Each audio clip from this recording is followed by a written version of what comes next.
It's smarter to be on SportsGrid. Great.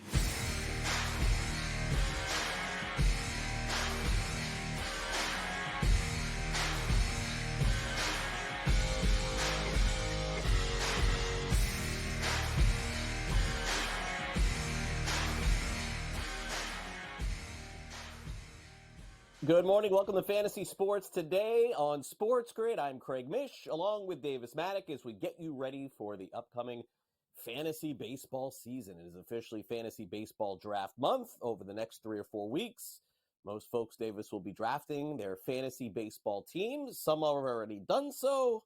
I think most probably waiting for a week or two. There's been a lot of injuries, as you would expect, to pitching and some players being out. We got some news about that over the weekend. We're going to talk about that in terms of average draft position. But Davis, certainly the month of March is March Madness time, but it also is fantasy baseball madness time as well.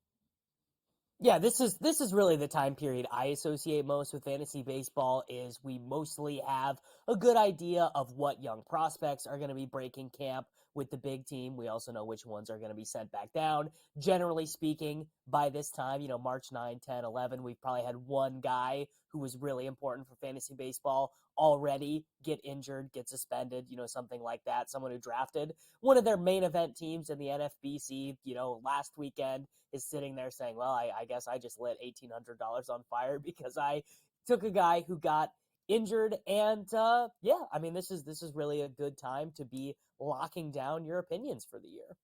Yeah, it definitely is. And a lot of things happened this week, which we're going to get to and kind of talk about how that affects the fantasy baseball season. Maybe none bigger than the fact that Dave Roberts announced that Mookie Betts is going to play shortstop for the Los Angeles Dodgers this season. And, Davis, I know it's really not going to affect fantasy players all that much because, again, he already qualified at second base. So you got that middle infield position covered if you take Mookie Betts. And he also isn't going to qualify at shortstop probably until the first month of the season is close to complete because most leagues you just don't get that qualification. But talk about the best athlete in the sport. Is there any question at this point who that is? Well, yeah, because it's still Shohei Ohtani. But the reason why I find this particular spot so fascinating is because outfield, Craig, is actually, you're doing these fantasy baseball drafts, and it used to be like, filling 5 outfielders. Like, I got 7 outfielders that I like leaving my fantasy baseball draft. And if you just go look right now at the top 100 players who go in fantasy baseball, you would be surprised how quick outfield thins out for a lot of different reasons. Obviously, it's not just that Mookie Betts is not going to qualify there, or moving forward, but it is just bizarre that, like, we're talking about this Dodgers team, this crazy Dodgers team that, they're going to win 110 games. Their outfielders are James Outman, Teoscar Hernandez, Jason Hayward, rotating in with Enrique Hernandez and Miguel Vargas. Like it's just a little bit strange, really. Yeah, no, it is. And to think that Betts will qualify at shortstop, second base, and outfield this season, makes him obviously a little bit more important on fantasy baseball draft day. So bump up that ADP a little bit from where it already is. First round pick. Here are some other news and notes to get to here in case you missed it from the week. Joey Votto signs with the Toronto Blue Jays. I don't know about the fantasy relevance with that, but certainly a great story. He's probably headed to the Hall of Fame as soon as he's done. Noelvi Marte, who was a potential infielder for the Cincinnati Reds, his ADP was inside the top 200.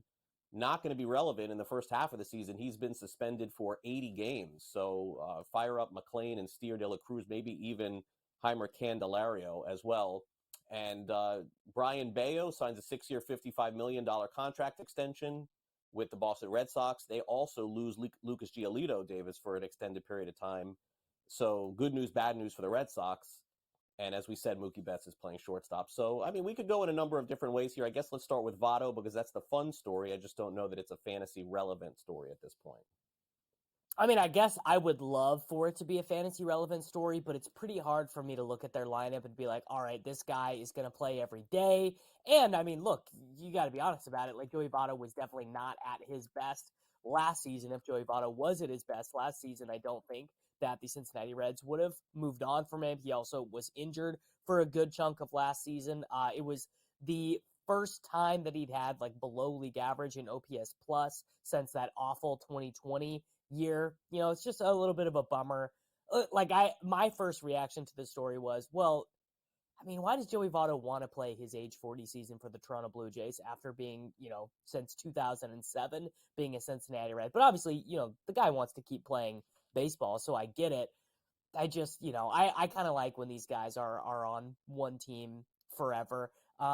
Yeah, I don't think he'll end up being anything more than like maybe AL only streamer if he does in fact make the Blue Jays roster. The Noelvi Marte one though, that one is more interesting, Craig, because obviously, as you know, there is a lot of speculation that Elly De La Cruz might strike out too much to be a major league player. That just like he might not quite be able to be good enough, and not having Marte in the lineup, not having him to go to, that might give a little bit of extra padding for De La Cruz to avoid getting sent down or benched at any given time.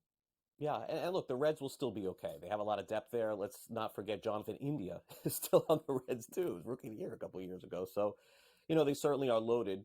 But pitcher injuries, another factor, Davis, into the season. We know Verlander starting the season on the IL. We found that out.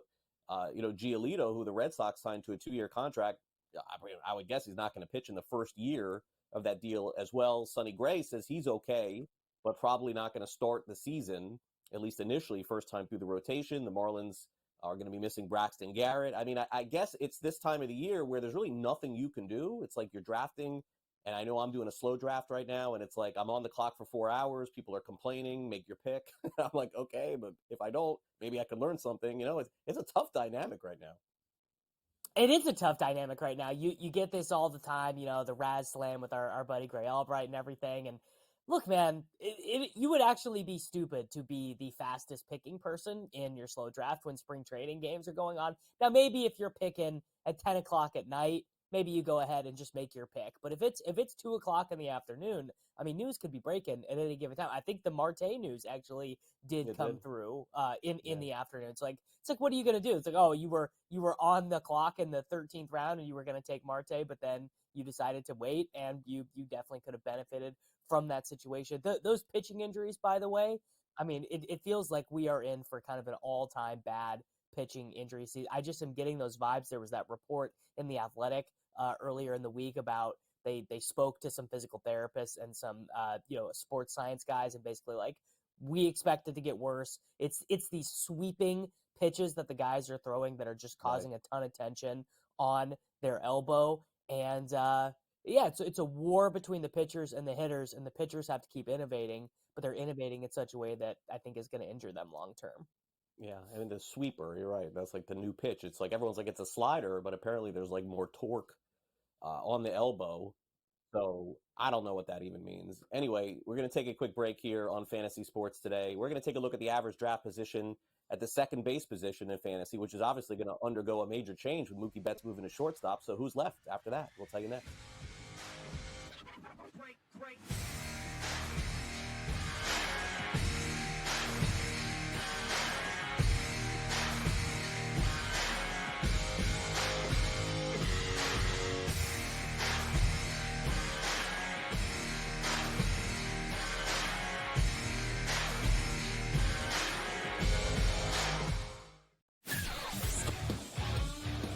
Boston's going to the NBA Finals, and at this point, I'm still willing to say this early that they're the best team in the NBA, even better, in my view, than the Nuggets. Barkley, for me, I say the front runners would be the Dallas Cowboys and or the Philadelphia Eagles, and I think Jerry might get in on this and say just make it happen and get Saquon on our football team. Pharrell Coast to Coast, only on SportsGrid. Women's basketball, as a coach, as a basketball purist, is so much better to watch than the men. You don't believe me? Sit down, watch it for yourself. Think about the fact that The athleticism is different. So now you have to depend on your fundamental and your skill and not your athleticism. Betting above the rim, only on SportsGrid.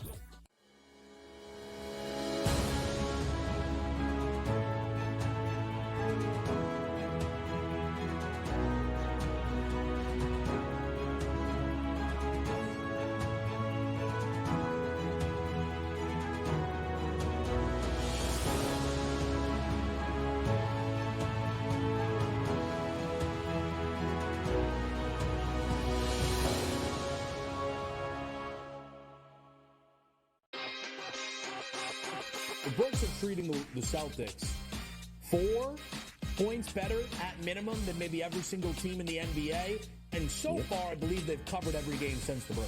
The Celtics' strict goal here, anything less than a finals appearance and a finals championship is going to be a failure for the Celtics. They got all the pressure in the world across the board here. Game time decisions, only on SportsGrid.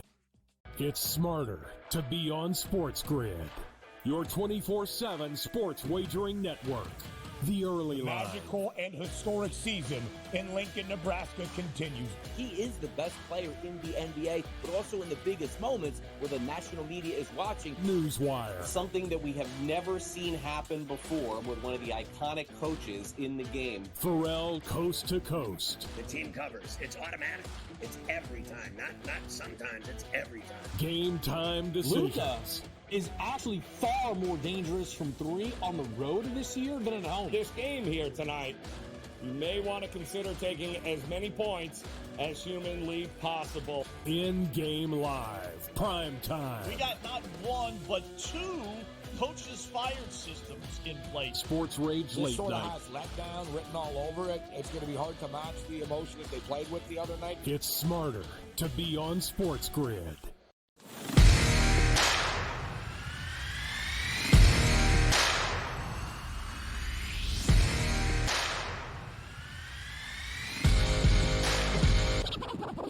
Break.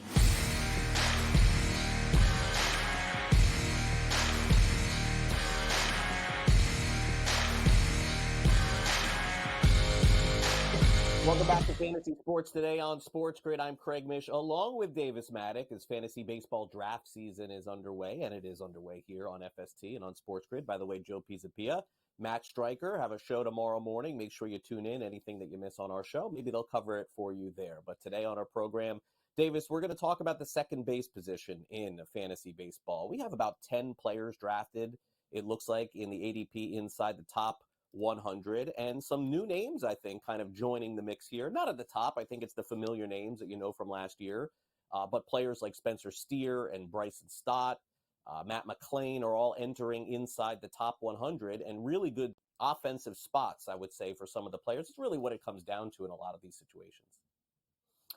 I mean, when it's at the very high end, you definitely are going to be impacted by who your teammates are, how many runs are available, how many RBIs are available, just how good the overall offense is. But as we mentioned, I mean, it is kind of incredible. We're going to go over 10 guys at second base who are going inside the top 100 picks in fantasy baseball. I mean, like, I've been doing fantasy sports for a long time, and like second base and shortstop used to be like brutal positions. There would be like 6 really good shortstops who were amongst like the best players overall in fantasy baseball, and then it would be a lot of, you know, Alcides Escobar types, and I don't know why it has shifted this way, but as we go through, you know, we are going to see a lot of the like just truly premier players in Major League Baseball are all second basemen.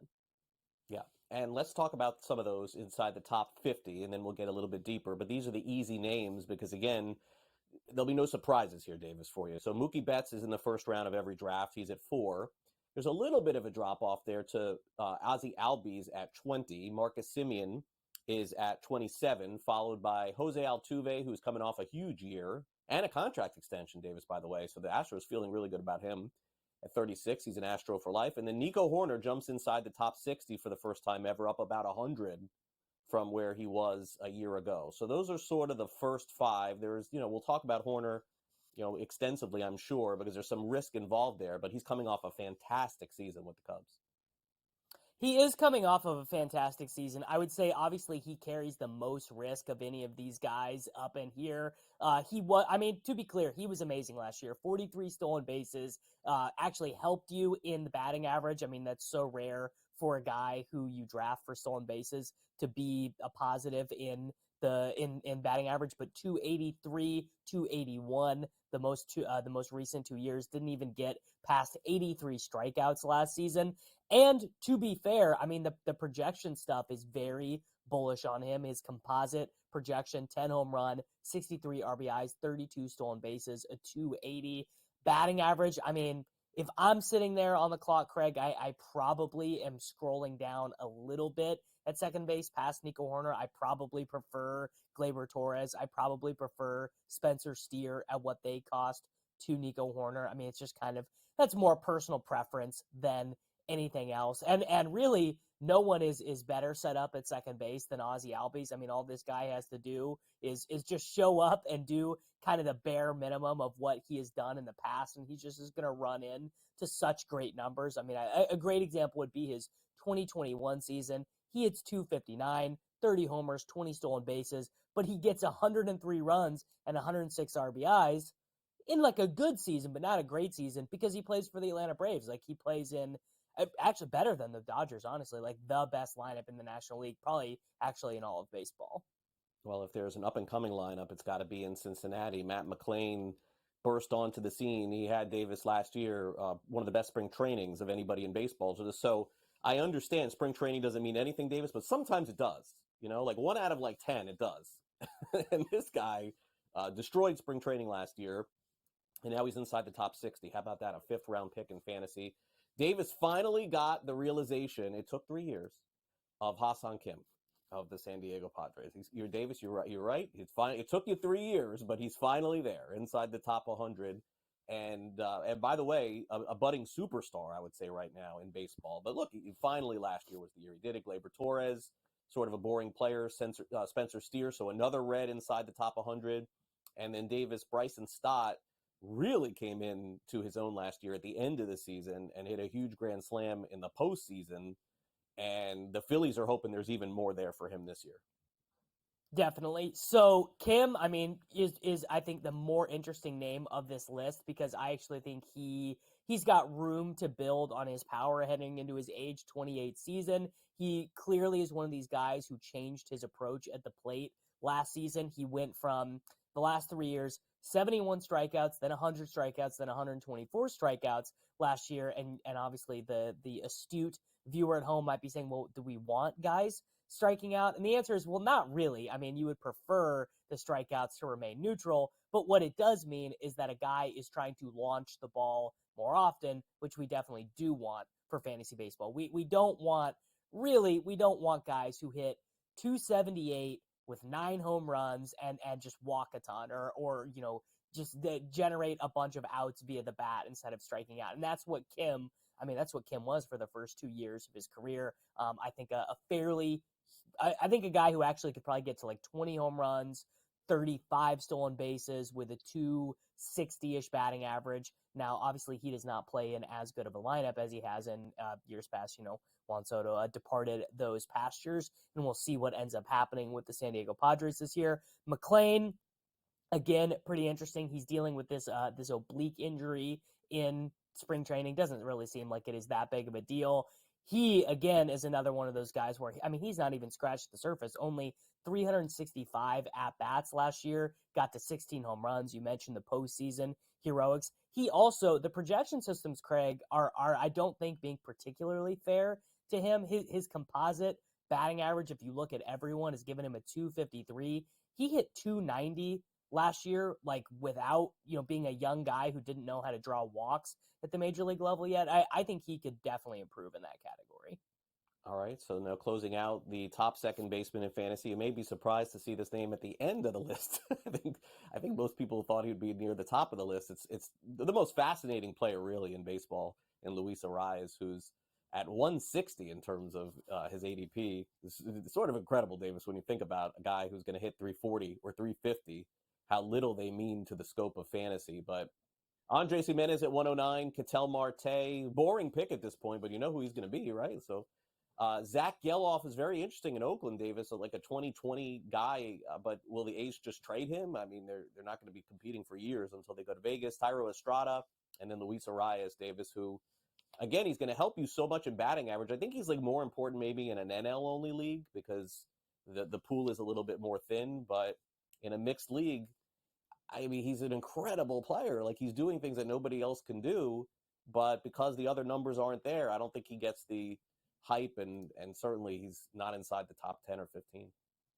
Yeah, no, he's not, which is, I mean, look, it is kind of a bummer. I guess Luis Arias is not that different, Craig, from, in years past, like a D Gordon, like a guy who you just draft for one category only. He helps you win that category, but he actively takes away from you in other categories. So last season, Luis Arias was awesome. I mean, just clearly the best season of his career, right? He hits 354. Just like no one is in this dude's territory. No one can sniff where this guy is at in batting average. 10 home runs, 3 stolen bases, 71 runs scored, 69 RBI. It's not enough, right? Now, I mean, could this guy try and steal more? I mean, if he could get to 18 stolen bases, like if he decided to, I think you're right. I don't think he would. But if he did, you're talking about a guy who then could be like a 6th round pick in fantasy, but I just don't think he would do that direction. Yeah, I mean, he's one of the best like hitters I've ever seen. Like literally, like ever seen. Like Gwynn and Boggs and Carew. I mean, he's just amazing. But for fantasy purposes, it's crazy to think you'd rather have a Zach Geloff than Luis Arias. I guess that is the nature of our game in fantasy baseball. Nuts. All right, we'll take a quick break here on Fantasy Sports Today on this Saturday morning. Don't go away.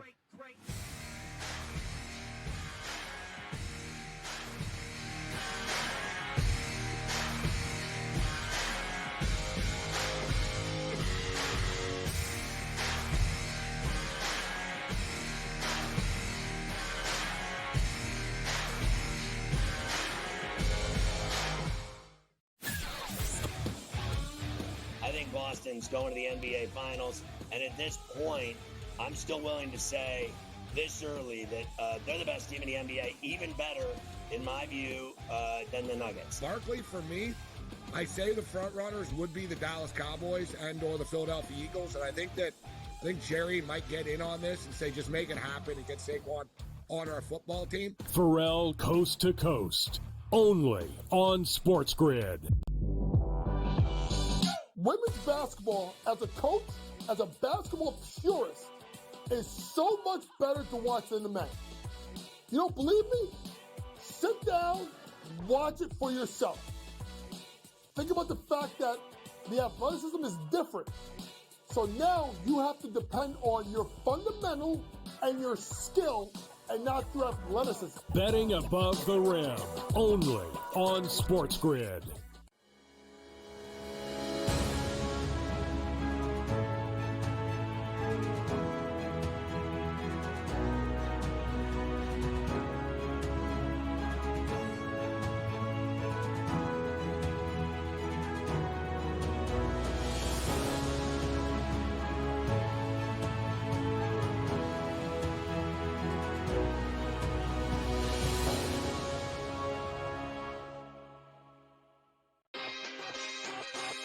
The books are treating the Celtics 4 points better at minimum than maybe every single team in the NBA. And so far, I believe they've covered every game since the break. The Celtics' strict goal here, anything less than a finals appearance and a finals championship is going to be a failure for the Celtics. They got all the pressure in the world across the board here. Game time decisions, only on SportsGrid. It's smarter to be on SportsGrid, your 24/7 sports wagering network. The early line. Magical and historic season in Lincoln, Nebraska continues. He is the best player in the NBA, but also in the biggest moments where the national media is watching. Newswire. Something that we have never seen happen before with one of the iconic coaches in the game. Pharrell Coast to Coast. The team covers. It's automatic. It's every time. Not sometimes. It's every time. Game time decisions. Luka is actually far more dangerous from 3 on the road this year than at home. This game here tonight, you may want to consider taking as many points as humanly possible. In-game live, prime time. We got not one, but two coaches fired systems in place. Sports Rage This Late sort of Night. has letdown written all over it. It's going to be hard to match the emotion that they played with the other night. It's smarter to be on SportsGrid. Great.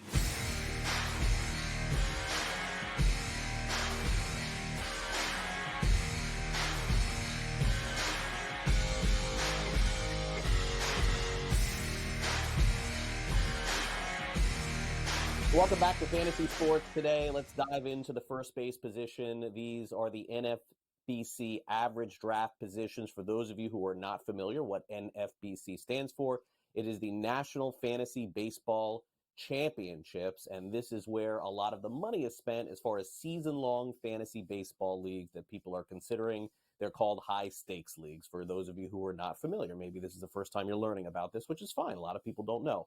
Or maybe you're just doing your friend's fantasy baseball league. Maybe this can help you out as well. But Davis, the first base position is sort of every year where you kind of have to strike gold a little bit. Like it's not the most important position in fantasy. I feel like it's still making sure you have enough starting pitching and innings to get through the season. That's obviously huge. You don't have to take a pitcher at the top, but at the end of the year, if you don't have enough pitching and strikeouts, you're never going to win a league.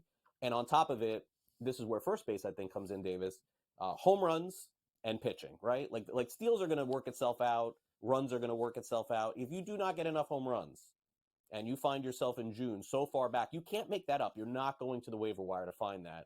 And so therefore, first base has to be a position where you're getting, I would think at least 25, 30 home runs. That is correct.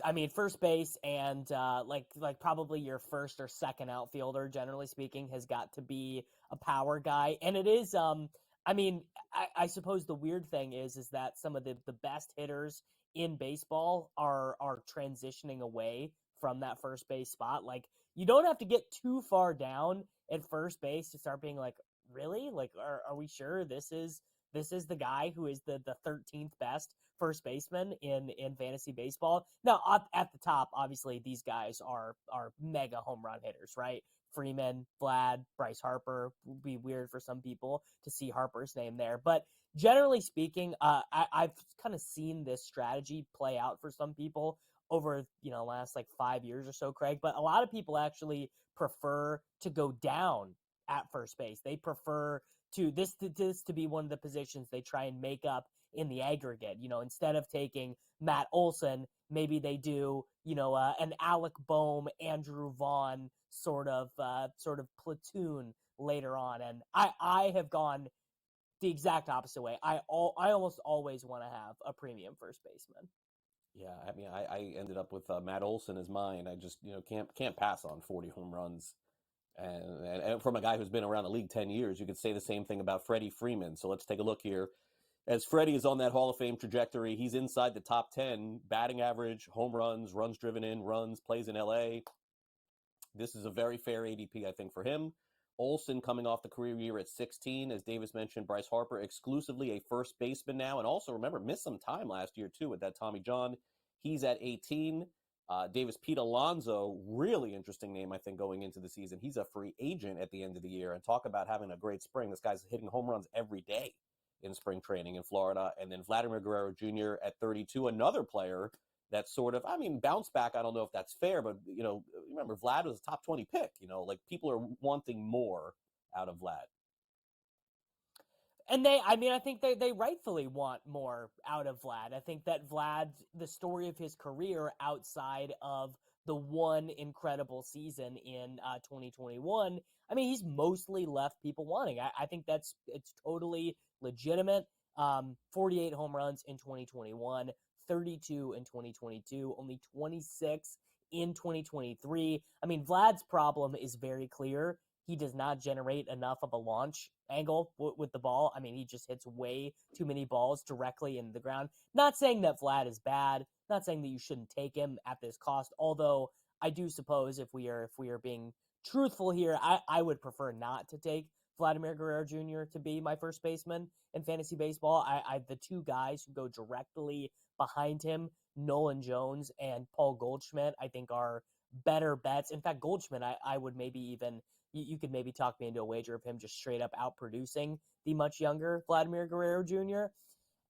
At first base, I do understand why people would maybe be a little bit hesitant to, really want to get one of these guys, these expensive guys, in their fantasy baseball team, because they really only are 4 category players, right? I mean, Freeman will get you 10 stolen bases. Harper will get you 10 stolen bases. But Vlad, Olsen, Alonso, Goldschmidt, Nolan Jones, all these guys, these are like 5 to 7 stolen bases, absolute maximum. And what's interesting about the next grouping, Davis, you mentioned Nolan Jones, who I think has a chance to be a superstar. But isn't it fascinating how, for the first time, it feels like in a long time, there's so few Rockies, and you always want to stack those Rockies in these season-long leagues. There's just not a lot of guys to take anymore. By the way, Chris Bryant is going to play first base for them. Nolan Jones also qualifies in the outfield, but I think there's a lot more there, Davis, in this. And if he plays every day, you never know with the Rockies, by the way. But if he does play every day, CJ Cron is gone. I mean, there is a potential fantasy superstar here with Nolan Jones. His ADP is 51. Cody Bellinger at 53. There's some risk involved there, Davis. Paul Goldschmidt, as you mentioned, if you don't get one of the top guys, you end up with Goldie. You still feel pretty good, right? At 75. Christian Walker, similar in a way. He's going to crush your batting average. You know he's hitting 30 home runs at 85. And this may be the final year you can get Tristan Casas of the Boston Red Sox at 95. I kind of have a feeling that, Davis, he's going to jump 40, 50 ADP. There's some who think that after this season, he's like a top 3 or top 4 first baseman in fantasy. But again, he hasn't done it yet, but he looks like he's got the type to do it. Yeah, Casas, I mean, I remember when Bobby Dahlbeck was going to be the next best first baseman in, for the Boston Red Sox. So maybe I'm just feeling a little bit of trepidation there. Nolan Jones, you're right. He clearly is the Rocky that you want. Craig, the problem with the Rockies this year, I guess we've got a lot of time to get into this later on maybe, but the issue with the Rockies is they just all stink and they're all in platoons. That didn't always used to be the case. It used to be with the Rockies, they'd have 3 or 4 guys who were just very good players. They would play every day. They wouldn't be in platoons. They would just be out there. They could play. No, I mean, you would maybe say Nolan Jones is one of the few guys, who's absolutely stone cold, locked in. Like Blackman will platoon a little bit. Bryant, I mean, can we even count on Bryant to show up 5 days a week, like with his health? Like, definitely not. I guess, you know what? Not fair. Nolan Jones, Brendan Rodgers, Ryan McMahon, those guys will play every single day. Everyone else, totally, who knows? You did hit the name here that I really like for fantasy baseball. I just feel like Goldschmidt is always a little bit undervalued because the dude is not flashy at all, but it's like 100 runs, 100 RBIs. He's going to steal you 10 to 13 stolen bases. He's going to hit anywhere from 270 to 305 based on his range. Like, he just is a really good pick in fantasy baseball. Yeah, he's heading into his age 36 season, so maybe you're getting into a little bit of an age cliff. But I don't know. Feels like he is he's definitely one of those. You when you click Paul Goldschmidt, no one goes, oh, I was going to take Goldschmidt. Great pick, right? But he just always gets it done. Yeah, no, and when you look at his ADP versus Bellinger, like, you'd have a hard time convincing me to take Bellinger over Goldschmidt. I probably would just click Goldschmidt. All right, now our next grouping of players. Some of these players are a little bit new and different to the pool, so I'll kind of go through this here. So Spencer Steer qualifies at first base, and is one of the reasons Joey Votto is no longer there, so he's at 96. Yanier Diaz of the Houston Astros, Davis, you may be saying, wait a second here, I don't get this. He's a catcher, okay? So let's be clear on that, and that's where you want to play Diaz, at catcher. Very big prospect for the Astros going into the season. He's inside the top 100. You do not want to be playing him at first. Spencer Torkelson, I don't know, former first pick overall, Davis. I mean, I guess he's looked okay, but the Tigers definitely thought more was coming here. Maybe this is the year for him. Josh Naylor, Salvador Perez, you know him. He's a catcher that also plays first base as well. But there's a major drop-off here at this point. There's a huge drop-off here, and this is kind of the territory where you definitely can get a win out of this territory, and if you do, you're feeling awesome, right? Like, if you do take Spencer Torkelson and he lives up to everything that people thought he was going to be as a prospect, right? Last year, 31 home runs, no stolen bases to speak of, hits 233, but if he gets more, if he's like 255, 37 home runs, gets to 96 RBIs, huge win, right? Same would be true of, I guess of Christian Encarnacion Strand would be one of them. I actually maybe I'm being a homer a little bit here, but I really have liked what I've seen from Vinny Pasquantino, old Vinny Pete. Not as much of a raw power guy, probably more of the like 285 batting average, 21 home run style guys, but I think he is a pretty decent stand. The Rhys Hoskins, who now is a Milwaukee Brewer, is another one of those guys who has like a pretty good track record of being an awesome guy for fantasy baseball. And you see it right here. I'm falling for the trap of you can find anyone to hit 27 home runs at first base. You can take Jose Abreu, you can take Brandon Drury, you can take Isaac Paredes, you can take Ty France. And like, yes, you definitely can do that. And these guys will get you 18, 19, 20 home runs, but you're getting dominated. You're getting crushed by the guy who took Paul Goldschmidt. You're getting crushed by the guy who took Nate Lowe. It's just kind of the name of the game. Yeah, and Josh Bell, another one of those names out there. A lot of potential options at first base, but once you get through the top 10, you just know that the next 10, Davis, you got probably like a 40 or 50% chance you're getting a bust. I mean, you're just not going to get a guy that's going to hit 30 home. And then all of a sudden, it's like, wow, I just totally whiffed at first base. It's hard to come back from. All right, coming up next, we dive into third base and shortstop in fantasy baseball as Davis and I dive into some of the players that are available to you. So stay on the grid for that. Also, plenty more coming up. We got Fantasy Reality, the SportsGrid 60. Each and every Saturday, Davis and I are covering the fantasy baseball landscape all throughout the fantasy baseball season. So make sure you stick with us as we'll be right back after these messages. Don't go away. Great.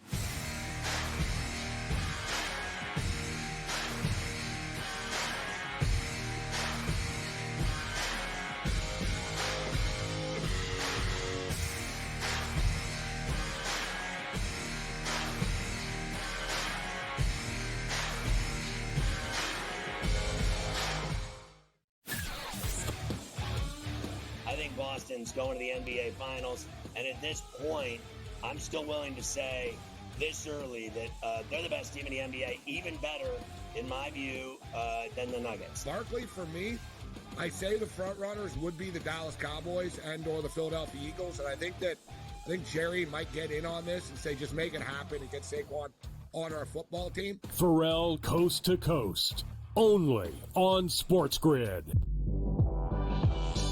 Women's basketball, as a coach, as a basketball purist, is so much better to watch than the men. You don't believe me? Sit down, watch it for yourself. Think about the fact that the athleticism is different. So now you have to depend on your fundamental and your skill and not your athleticism. Betting above the rim, only on SportsGrid.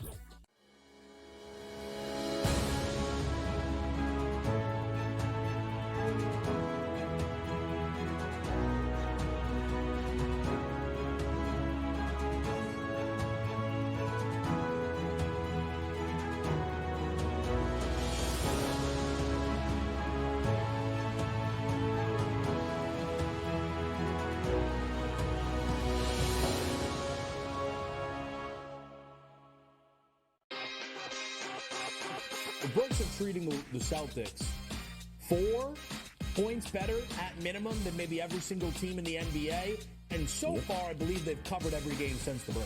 The Celtics' strict goal here, anything less than a finals appearance and a finals championship is going to be a failure for the Celtics. They got all the pressure in the world across the board here. Game time decisions, only on SportsGrid. It's smarter to be on SportsGrid, your 24/7 sports wagering network. The early line. Magical and historic season in Lincoln, Nebraska continues. He is the best player in the NBA, but also in the biggest moments where the national media is watching. Newswire. Something that we have never seen happen before with one of the iconic coaches in the game. Pharrell Coast to Coast. The team covers. It's automatic. It's every time. Not sometimes. It's every time. Game time decisions. Luka is actually far more dangerous from 3 on the road this year than at home. This game here tonight You may want to consider taking as many points as humanly possible. In-game live, prime time. We got not one, but two coaches fired systems in place. Sports Rage This Late sort of Night. has letdown written all over it. It's going to be hard to match the emotion that they played with the other night. It's smarter to be on SportsGrid.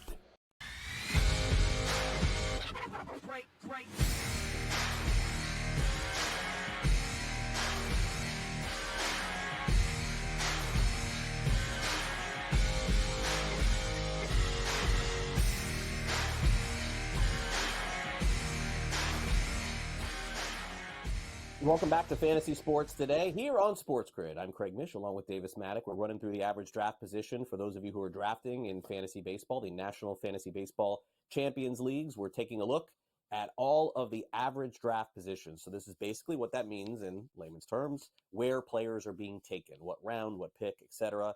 And now we moved on to the third base position in fantasy, which is, let's just be honest, a little bit more dicey than some of the others. Some very high upside, some very big downside. But it all begins and ends, Davis, with, again, you mentioned Paul Goldschmidt. The Paul Goldschmidt of third base is actually the top third baseman on the board. He's boring. He finishes top 5 of the MVP every season. It doesn't matter who's on the team. You don't see a lot of interviews with this guy. He's not really, a popular player. But Jose Ramirez, Davis, is incredible. I mean, he really is. He's just not a sexy pick whenever you take him. You could easily take him with the 6th pick in fantasy and be very happy at the end of the season. He's 15. Austin Riley is 19 with all those home runs. Ellie De La Cruz, boy, is there some risk and reward involved there at 22. Devers is, by the way, similar to Jose Ramirez probably at 23. And then Gunnar Henderson, who came into last season with an extremely high ADP. Davis in April and May, it looked like, oh my gosh, this was a complete bust of a pick. He may have been the best player at his position, not named, and we'll get to Royce Lewis, not named Royce Lewis in the second half of the season. Gunnar Henderson, from about the summer on, moved his way up into the top 5 conversation. Yeah, for sure he did. So Ramirez obviously is kind of the beginning of the conversation. You're right. I mean, I'm not going to say anything new or groundbreaking about Jose Ramirez. He has been one of the best assets in fantasy baseball since he came, I guess since 2017. He didn't hit too many home runs in 2016, but he just is. Yeah, he is kind of the Paul Goldschmidt, just very steady dominance. I probably would not actually be as into Austin Riley. You're not getting any stolen bases there. He actually probably loses in batting average to Devers, might even lose in batting average to Machado. It's just, I guess the thing with Riley is, I mean, he could go out there and just have like a pretty bad season at the plate, but just get so many freaking counting numbers because he is an Atlanta Brave. He probably ends up getting 100 RBIs and 97 runs scored just from batting where he bats in that Atlanta Braves lineup. I mean, I think in terms of the top 5, the one who I am most into is actually probably Gunnar Henderson. I think I prefer Henderson to Ellie De La Cruz if we're talking about taking on some risk. I definitely feel that Henderson will beat De La Cruz in batting average. Definitely won't beat him in steals. You definitely are going to get, I mean, De La Cruz is the one who could go, what do you think his absolute ceiling is? Like 38 home runs and 62 stolen bases or something like that in terms of like a 99th percentile outcome. Whereas Henderson is going to be more like 34 home runs and 18 stolen bases, but just for one season, he hits 303 or something like that. That would be like the best season for him. Now, the Orioles, they might end up being the best offense in the American League East or in the American League entirely if like all these young prospects kind of hit their ceiling at the same time. It's very unlikely, but it could happen.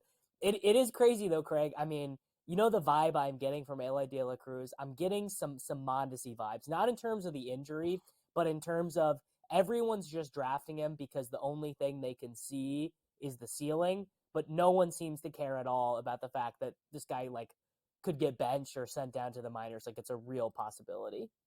Yeah, I mean, it's a fascinating player, which, as you said, the ceiling for 20 homers, 60 steals. They look at Corbin Carroll, and I'm like, well, let me get that next Carroll, but I don't know. Is De La Cruz that guy? Okay, now, best player maybe overall in fantasy, Davis, for 2 months? What was it? Royce Lewis? I mean, it may have been. I mean, Royce Lewis was unstoppable for about 2 or 3 months. And if this is who he is arguably the top third base / shortstop guy that we should be talking about here. His ADP is 46. I mean, just take a look at those extrapolated numbers. Manny Machado, consistently inside the top 30, 40, has now moved to 57. Ha-Seong Kim qualifies at this position. Alex Bregman Davis is another one of those boring picks, as we talked about, but he's in a contract year, so I'm very curious the kind of year he's going to have in Houston. And then Nolan Arenado checks in at 92 inside the top 100.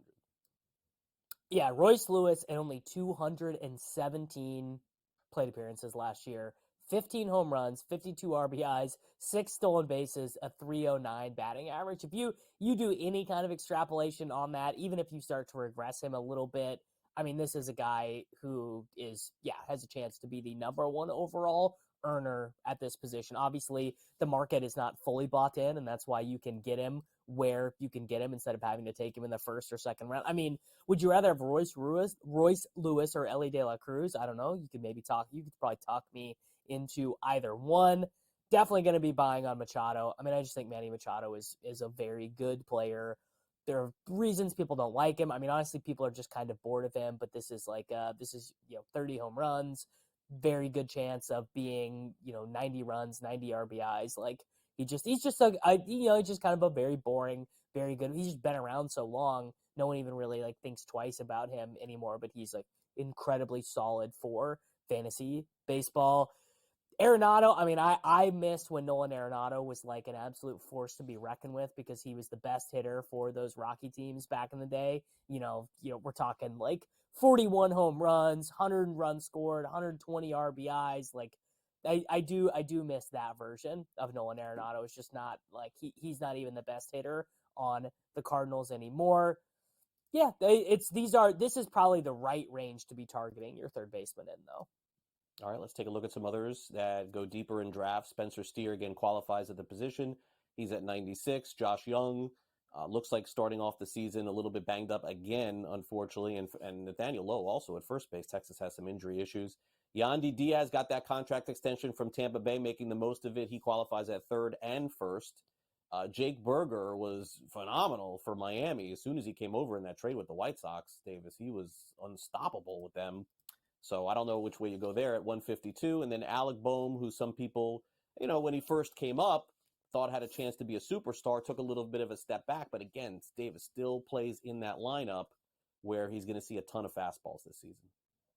He will. I mean, Boehm, again, he would be the guy where I just keep hoping that he gets a little bit better. And he did. I mean, look, 2022 to 2023, he did get better. He got a lot better from 2021 to 2022. I mean, after 2021, we were like, maybe this guy just is not even a Major League Baseball player at all. He got up to 20 home runs and 97 RBIs and 558 plate appearances last year. I think probably he's one of my favorite cheaper guys at third base.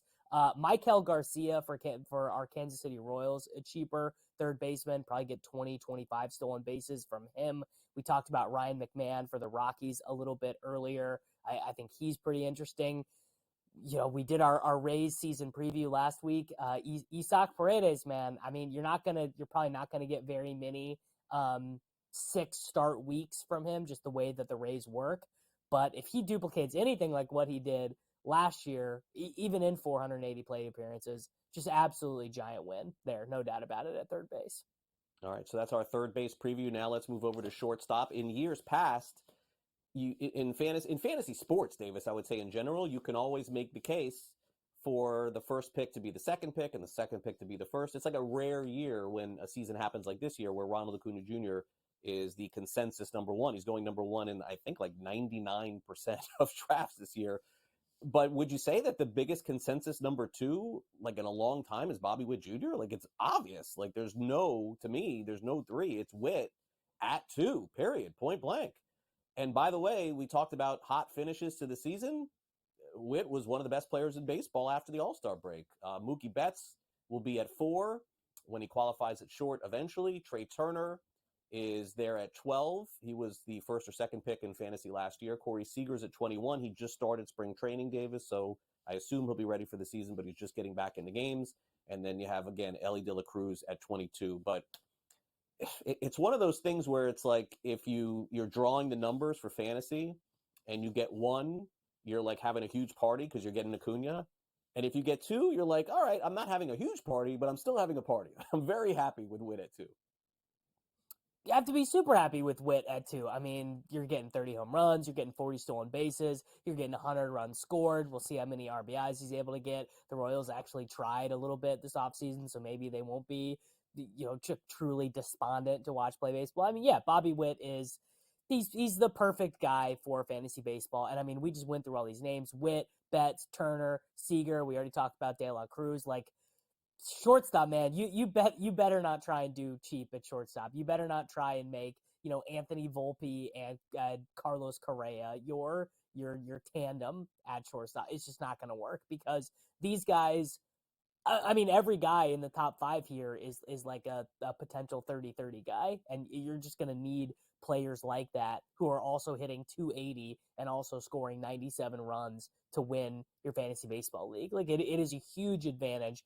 I guess Corey Seager doesn't steal too many bases, but it is a huge advantage to get one of these guys who are these super premium middle infielders.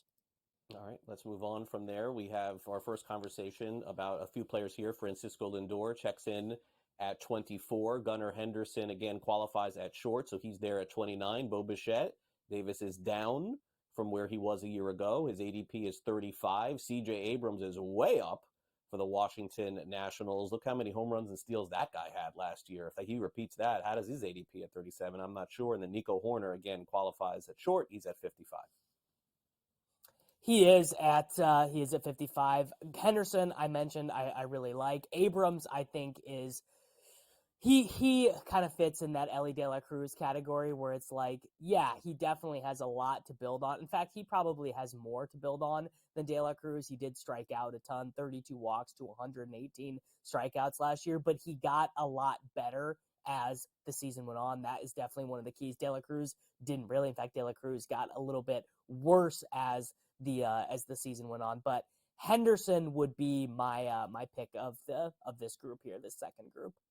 All right, and then finally, some names we've discussed and some new names as well inside the top 15 at shortstop. Matt McClain of the Reds, O'Neal Cruz, who missed most of last season for the Pittsburgh Pirates. A lot of swing and miss, a lot of home runs and steals coming your way again. Ha-Seong Kim. Davis Xander Bogaerts, $300 million, Davis, to Xander Bogaerts, who now is playing second base for the San Diego Padres. I actually took him. I thought he was just going way too low in these drafts. Like, I mean, Bogaerts, does his skill set drop off that much to be this far down? And Dansby Swanson, another player who signed a big contract with the Cubs. Okay year for him, but not exactly what I guess we thought. O'Neal Cruz for me is the he's the easy click here, right? 17 home runs, 11 stolen bases, and roughly 300 plate appearances in 2022. He is the De La Cruz style bet. You just get him a little bit cheaper on a little bit of a worse team, but you gotta be, as I just mentioned, you can't be losing shortstop. You can't just take one of these get me over the finish line guys at shortstop, and Cruz definitely is not that. Yeah, definitely not. All right, so that's our look at a lot of the positions in fantasy and the average draft position. To give you an idea, we got plenty more to come here on the show. We talked about the Raz Slam. Razbal's Gray Albright is going to join us, and we'll talk about some of the players that he took in the League of Alternative Baseball Reality in the auction format. For those of you who are interested in that, you may want to stay tuned. So we got another hour to go here, but first let's take a quick time out here on the show, and we'll be back to preview Hour 2 next.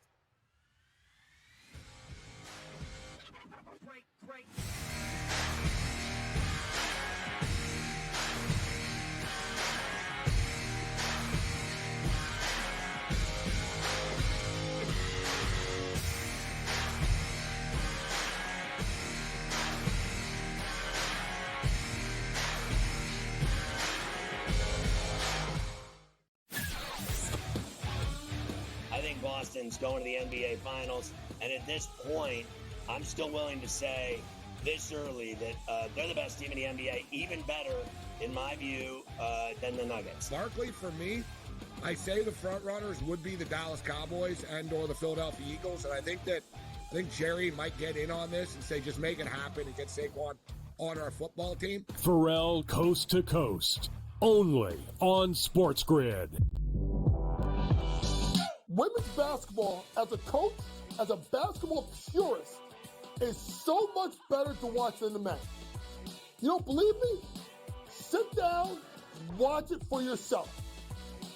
Think about the fact that the athleticism is different. So now you have to depend on your fundamental and your skill and not your athleticism. Betting above the rim, only on SportsGrid.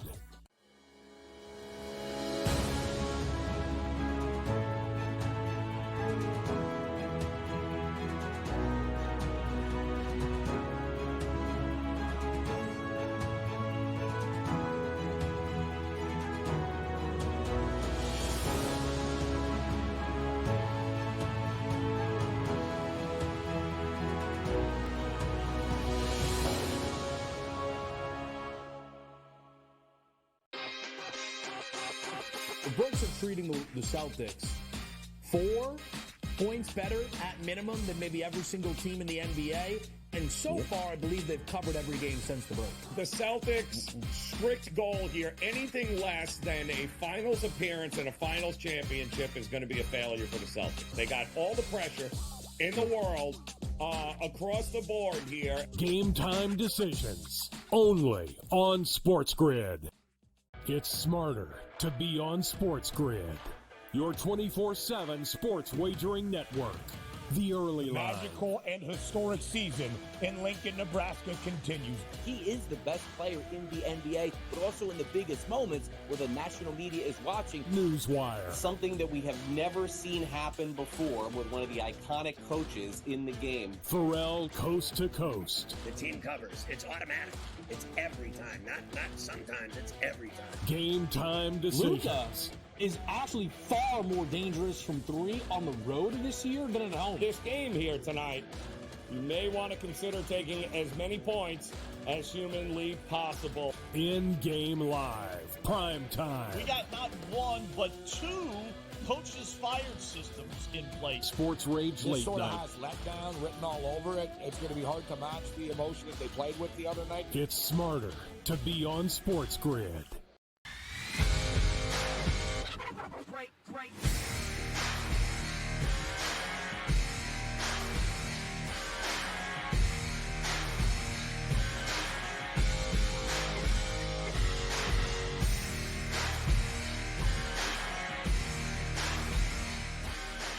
Welcome back to Fantasy Sports Today. Craig and Davis here with you as we wrap up this hour. We got another hour to go. We're going to talk about outfielders, average draft position, also fantasy reality, SportsGrid 60. Gray Albright will be with us from Razzball. So for those of you who are getting ready to draft in fantasy baseball, the average draft position is your key to your success. This is not like the old days of getting magazines and printing out stuff and writing stuff down. Although you could still do that, I guess, if you want to do it. But look, I mean, you have the average draft position, and then you see, Davis, where the players are being picked by people who are actually putting their money where their mouth is. You don't have to take those players based on that, but it's a good guide to know. So I think it helps people out, which is something that, ADP, think about that. 20 years ago, did we even know what ADP was? We didn't. And I think it's a huge tool that could at least guide you along the way.